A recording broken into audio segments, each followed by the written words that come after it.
ಯಾವುದೇ ಸಂದರ್ಭದಲ್ಲಿ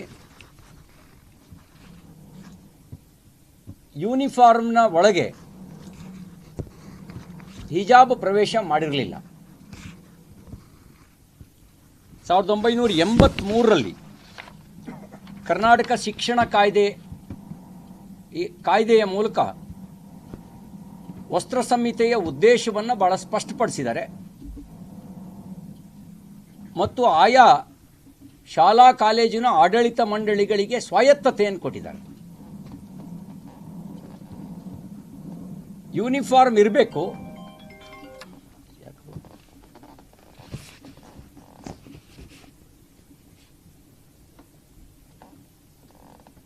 ಅನ್ನೋದನ್ನು ಹೇಳಿದ್ದಾರೆ. ಅದನ್ನು ಯೂನಿಫಾರ್ಮ್ ಏನಿರಬೇಕು ಅನ್ನೋ ನಿರ್ಣಯವನ್ನು ಆಯಾ ಶಾಲೆಯ ಆಡಳಿತ ಮಂಡಳಿಗೆ ಜವಾಬ್ದಾರಿಯನ್ನು ಕೊಟ್ಟಿದ್ದಾರೆ. ಈಗ ಸರ್ಕಾರ ಮತೀಯ ಓಲೈಕೆ ರಾಜಕಾರಣವನ್ನು ಮುಂದುವರಿಸಿದೆ.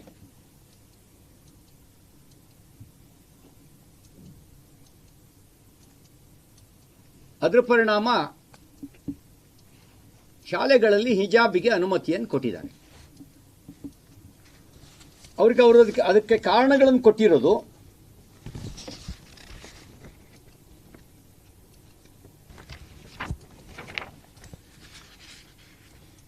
ಜಾತ್ಯತೀತತೆ ಎಂದರೆ ವೈಯಕ್ತಿಕ ನಂಬಿಕೆಗಳ ವಿರೋಧವಲ್ಲ, ಬದಲಾಗಿ ಎಲ್ಲರಿಗೂ ಸಮಾನ ಗೌರವ ನೀಡುವಿಕೆ, ಸಾಂಸ್ಥಿಕ ನಿಷ್ಪಕ್ಷಪಾತತೆ ಮತ್ತು ತಾರತಮ್ಯ ರಹಿತ ವರ್ತನೆಯಾಗಿದೆ.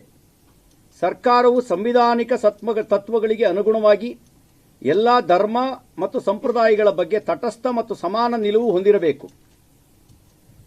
ಯಾರಿಗೂ ತೊಂದರೆಯಾಗದಂಥ ಸೀಮಿತ ಸಾಂಪ್ರದಾಯಿಕ ಅಥವಾ ನಂಬಿಕೆ ಆಧಾರಿತ ಆಚರಣೆಗಳಿಂದಾಗಿ ವಿದ್ಯಾರ್ಥಿಗಳಿಗೆ ಶಿಕ್ಷಣದ ಹಕ್ಕು ನಿರಾಕರಣೆ ಆಗದಂತೆ ನೋಡಿಕೊಳ್ಳಬೇಕಾಗಿದೆ. ಈ ಕಾರಣವನ್ನು ಅವರು ಕೊಟ್ಟಿದ್ದಾರೆ. ಭಾರತ ಅಂದರೆ ಒಂದು ಪುಸ್ತಕ, ಒಂದು ಪ್ರವಾದಿ, ಒಬ್ಬ ದೇವರು ಅನ್ನುವಂಥ ಮೂಲಭೂತ ಸಿದ್ಧಾಂತದ ಮೇಲೆ ನಂಬಿಕೆ ಇಟ್ಟಿರುವ ರಾಷ್ಟ್ರ ಅಲ್ಲ. ಭಾರತ ಅಂತ ಹೇಳಿದ್ರೆ ದೇವನೊಬ್ಬ ನಾಮ ಹಲವು ಅನ್ನೋ ತತ್ವದ ಮೇಲೆ ನಂಬಿಕೆ ಇಟ್ಟಿರೋದು. ಭಾರತ ಅಂದರೆ ಸಾವಿರಾರು ಜನ ಮತ ಪ್ರವರ್ತಕರು, ಋಷಿಮುನಿಗಳು, ಒಬ್ಬೊಬ್ಬರ ವಿಚಾರವೂ ಕೂಡ ಆಂತರಿಕವಾಗಿ ಏಕರೂಪತೆಯನ್ನು ಹೊಂದಿದ್ರೂ ಕೂಡ ಬಾಹ್ಯವಾಗಿ ಬಹುಮುಖವನ್ನು ಹೊಂದಿರತಕ್ಕಂಥ ವಿಚಾರಧಾರಿಗಳು. ನಾನು ಶಿಕ್ಷಣ ಸಚಿವರಿಗೆ ಮತ್ತು ಕಾಂಗ್ರೆಸ್ ಸರ್ಕಾರಕ್ಕೆ ಕೇಳಕ್ಕೆ ಬಯಸ್ತೇನೆ, ನೀವೆಲ್ಲರ ಸಂಪ್ರದಾಯವನ್ನು ಗೌರವಿಸ್ತೀರಾ? ಎಲ್ಲ ಮತ ಸಂಪ್ರದಾಯಗಳನ್ನು ಗೌರವಿಸ್ತೀವಿ ಅಂತ ನಿಮ್ಮ ಸುತ್ತೋಲೆಯಲ್ಲಿ ಇಲ್ಲ. ಎಲ್ಲ ಮತ ಸಂಪ್ರದಾಯಗಳನ್ನು ನೀವು ಗೌರವಿಸೋದಾದರೆ ಭಾರತದಲ್ಲಿ ಸಾವಿರಾರು ಮತ ಸಂಪ್ರದಾಯಗಳಿದ್ದಾವೆ. ನಿರ್ವಾಣ ಸ್ಥಿತಿಯಿಂದ ಅಂದರೆ ಬಟ್ಟೆಯನ್ನೇ ಹಾಕದ ಸಂಪ್ರದಾಯದಿಂದ ಮೊದಲುಗೊಂಡು ಶರೀರದ ಯಾವೊಂದು ಅಂಗವೂ ಕಾಣದೇ ಇರುವಂತೆ ಮುಚ್ಚಿಕೊಳ್ಳುವ ಸಂಪ್ರದಾಯವೂ ಕೂಡ ಈ ದೇಶದಲ್ಲಿದೆ. ನೀವು ನಿಮ್ಮ ಹೇಳಿಕೆ ಪ್ರಕಾರ ಎಲ್ಲ ಮತ ಸಂಪ್ರದಾಯವನ್ನು ಗೌರವಿಸೋದಾದರೆ ಹೇಳಿ, ಎಲ್ಲ ಮತ ಸಂಪ್ರದಾಯವನ್ನು ಗೌರವಿಸ್ತೇವೆ ಅನ್ನುವ ಮಾತನ್ನು ಹೇಳಿ. ಆದರೆ ನೀವು ಅದನ್ನು ಹೇಳಿಲ್ಲ. ಕೇವಲ ಹಿಜಾಬಿಗೆ ಮಾತ್ರ ಅನುಮತಿ, ಕೇಸರಿ ಸಾಲಿಗೆ ಅನುಮತಿ ಇಲ್ಲ ಅಂತ ಹೇಳಿದ್ದೀರಿ. ಇದು ಅನಿಸುತ್ತೆ ನೀವು ಕೇಸರಿಯ ವಿರೋಧಿಗಳು ಅಂತ ಹೇಳಿ. ಇದು ಅನಿಸುತ್ತೆ ನೀವು ಮರಿ ತಾಲಿಬಾನಿಗಳ ಥರ ವರ್ತನೆ ಮಾಡ್ತಾ ಇದ್ದೀರಿ ಅಂತ ಅನಿಸುತ್ತೆ ನಿಮ್ಮ ಈ ಒಂದು ಸುತ್ತೋಲೆ. ನೀವೆಲ್ಲ ಮತ ಸಂಪ್ರದಾಯಗಳಿಗೆ ಆದ್ಯತೆ ಕೊಡೋದಾದರೆ ನೀವು ಅದನ್ನು ಹೇಳಿ, ಎಲ್ಲ ಮತ ಸಂಪ್ರದಾಯಗಳಿಗೂ ಆದ್ಯತೆ ಕೊಡ್ತೀವಿ ಅಂತ ಹೇಳಿ. ಅವರವರ ಮತ ಸಂಪ್ರದಾಯದ ಪ್ರಕಾರ ಅವರು ಬರ್ತಾರೆ. ಅವರ ಸಂಪ್ರದಾಯ ಆವಾಗ ಯೂನಿಫಾರ್ಮ್ ಅನ್ನುವಂಥ ಉದ್ದೇಶ